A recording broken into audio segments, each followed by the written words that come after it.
kysyttiin tämmöinen kinkkinen kysymys tällä iltatuimaan, että mitä pitää tehdä, kun on kumonnut koko Alkon katalogin ja sitten vielä parin baarihyllyt tyhjäksi.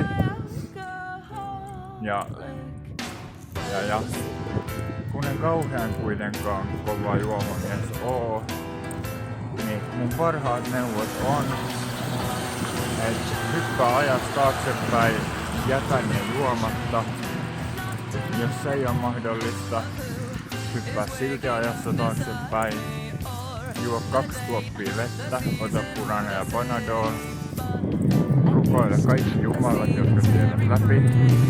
Älä ota riskejä, ja puhutaan kuitenkin oikeassa. Ja